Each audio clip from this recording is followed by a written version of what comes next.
get up here again. And for what it's worth, those three, y'all need to go on the road. Stop coming to I mean, you don't have to. You don't have to sing.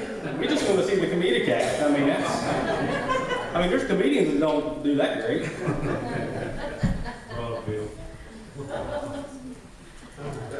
Let the music go.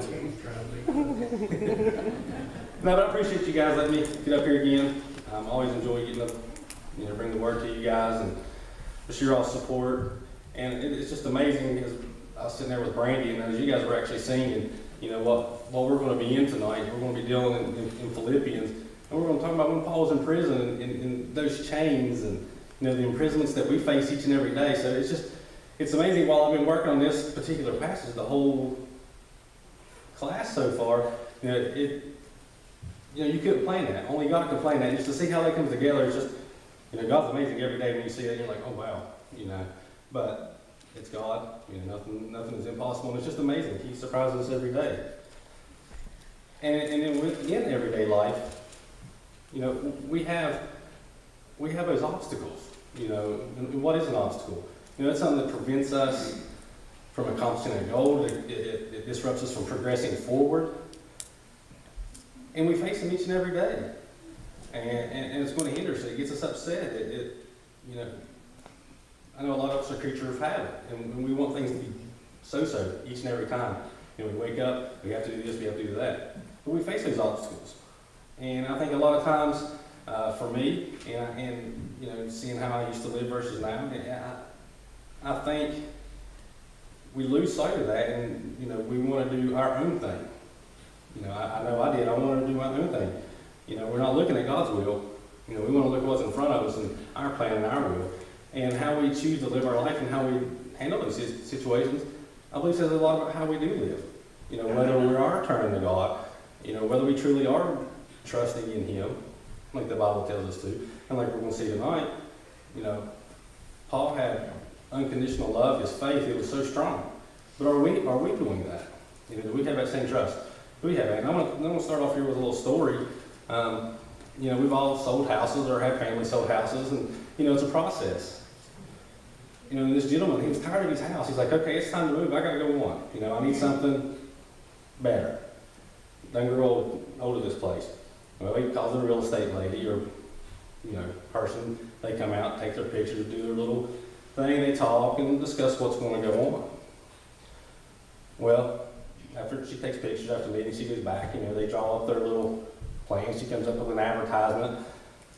And she comes back. Before the ad's placed, he wants to approve, make sure it's an accurate representation of the house. Well, this particular gentleman, once she came back, she started describing this house. Beautiful, well-maintained, windows, lots of light, a nice porch out back to sit on and rest and relax, well-maintained. And he suddenly stops her. He's like, don't place the ad. She's confused. She's like, don't you want to sell the house? He's like, no, I don't want to sell the house anymore. That's what I was looking for. So this gentleman, he realized his circumstances was right in front of him.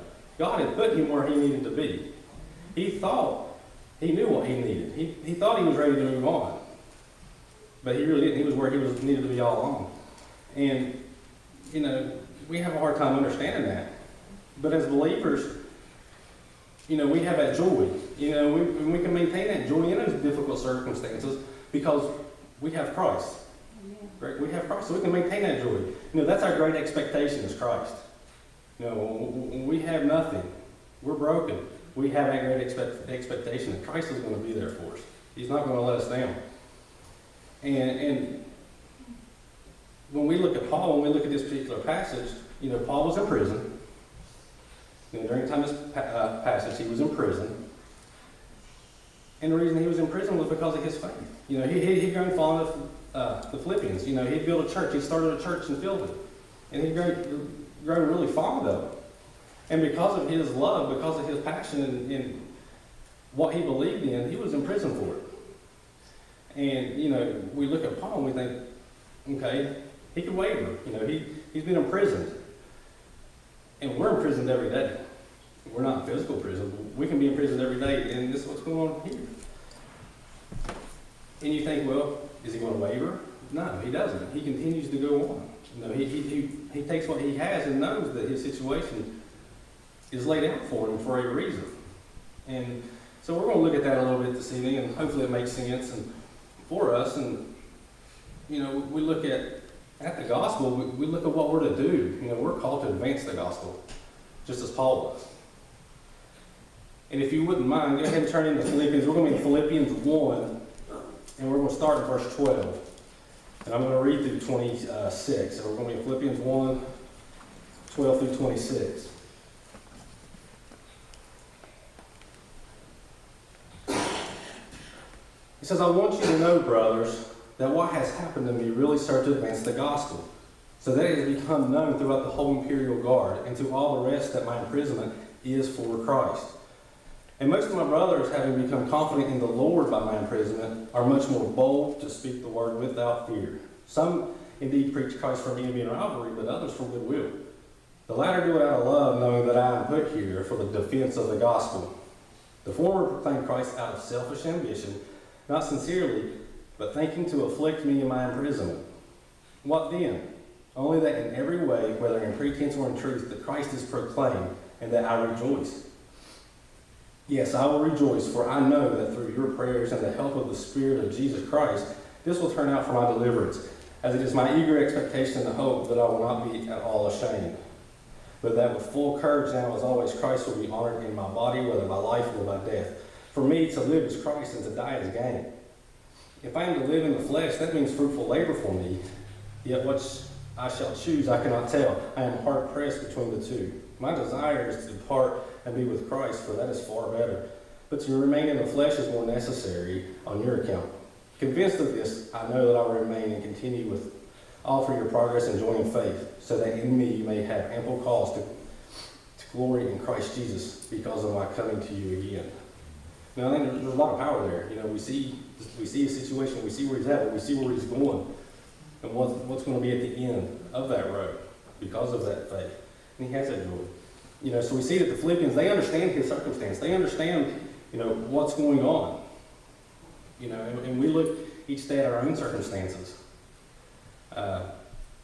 You know, they knew what was going on with Paul, but yet he wasn't wavering.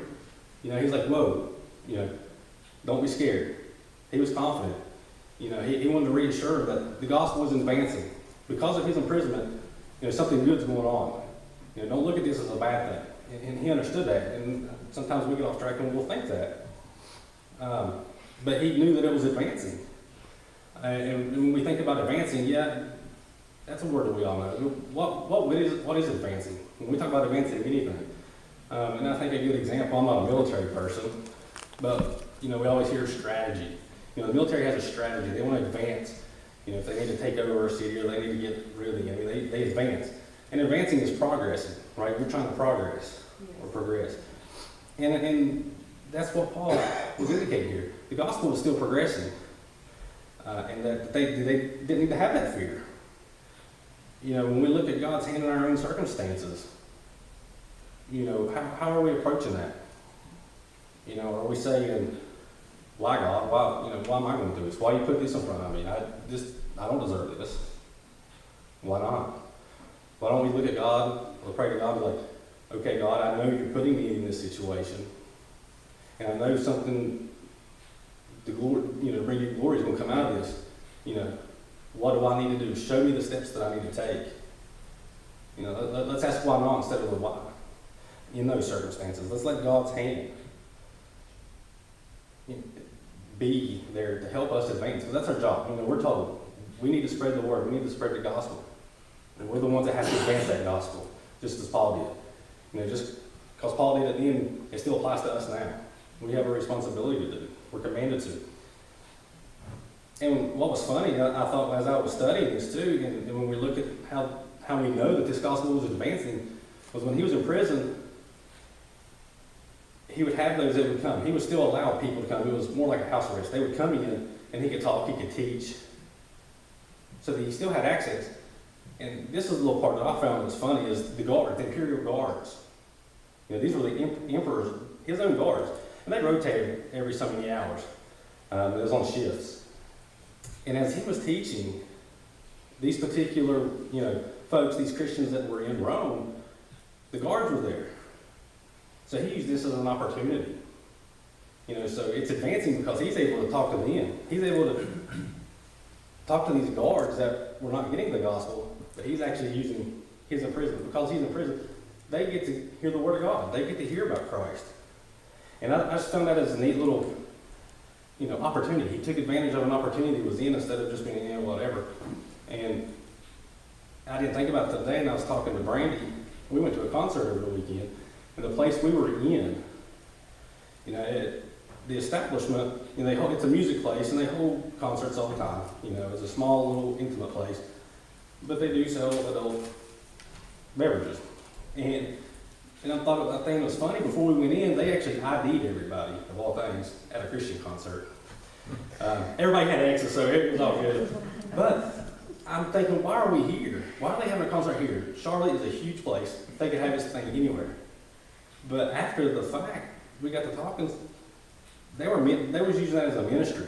That was an opportunity. Because all the waitresses, waiters, people that work there, they're there selling their thing. They're not used to seeing a worship service. And so it was an opportunity. And right from the get-go, you see the people talking and they're ministering to them. So just like Paul was using that opportunity to minister to those guards, at this concert, the artists and the people doing the speaking were ministering to them as well. And it was great to see. I mean, they were pointing right out. They're like, guys, you don't see this very often. You can come to Jesus tonight. And it was really, really cool to see. And that's what Paul was doing. And that's how he knew it was advancing. Because he was able to talk to people that he normally can't talk to. But not only inside the prison where he was at, but it was also spreading to others. He was there and he had a fear of his life. And so when these Christians that were in Rome, when they began to see that he was bold, and they would see that he was taking these steps, it began to make them more bold. Just like when we were with our buddies when we were teenagers. You're like, go hop on one of them grapevines hanging down and hope it don't break, but he takes off and goes on it. You're afraid. He goes and does it. Like, oh, okay, I'm good now. It ain't going to break. I'm going to take off and go. So they were becoming more bold. So that's how he knew it was spreading. People were proclaiming Christ, and they were spreading the message because of Paul's circumstances. He was using it. What do we do with our circumstances? Are we going to have that boldness? Are we going to continue on? Are we going to try to advance that gospel? Those chains, the chains that Paul had when being in prison, that was an instrument. God chooses to use us in many, many different ways. But that was an instrument. So how are we going to be used? What instrument are we going to let God allow us to use with us? Are we just going to go, I'll just let the next person take care of it? Or are we going to take that situation and be like, you know what, I can learn from it. I can help somebody else that may be going through the same situation. But through all of this, there was persecution. As we see in verse 15, some indeed preached Christ from envy and rivalry, but others from goodwill. He was getting persecuted. He was facing those that were preaching from that envy and rivalry. And when we look at that, what is envy? What is rivalry? Well, in this particular case, they were jealous. And so he was facing that persecution. You had some doing it out of love. As we see in 16, it was the defense of the gospel. But we have this selfish ambition that you had some preaching from. And they were wanting things their way. They wanted to tell it. And it's not necessarily that it was, bad doctrine. They were looking for gain themselves.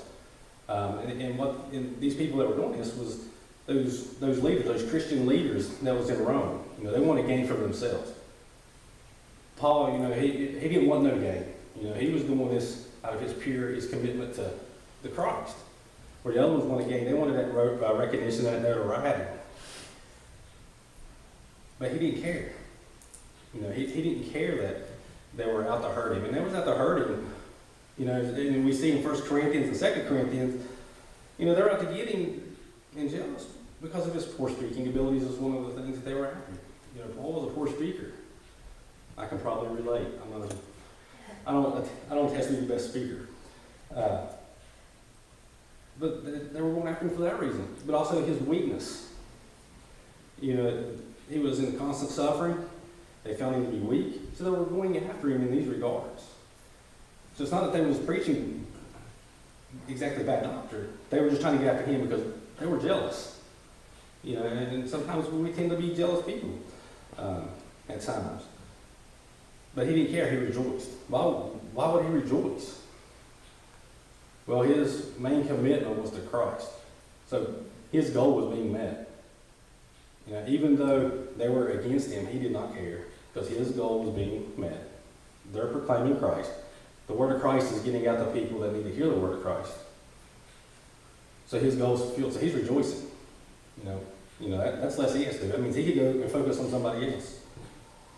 So he did face that persecution, and it wasn't easy.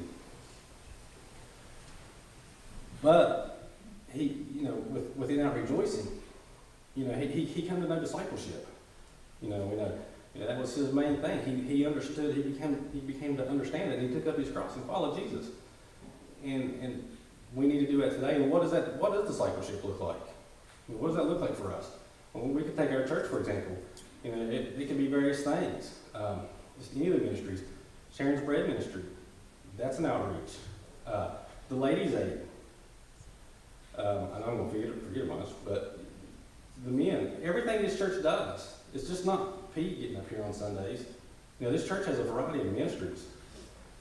The youth, the people that visit. You know, I know a lot of you guys are really good at going and visiting. You know, that's a ministry. That's discipling. And that's what we need to do. When we disciple, we're doing what? We're partaking, you know, in Christ's sufferings. You know, when we disciple, that's what we're sharing in Christ's sufferings, because we believe that what He has for us is far better.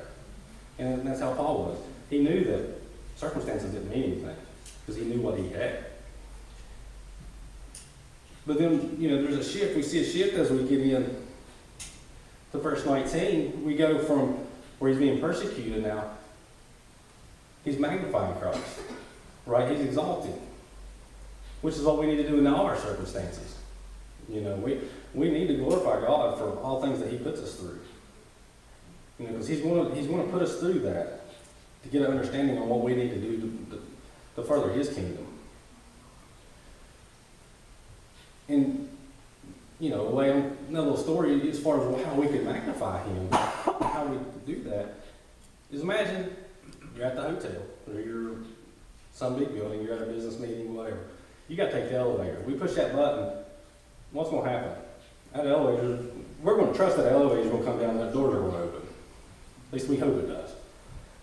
Well, it does. It shows up. We get in.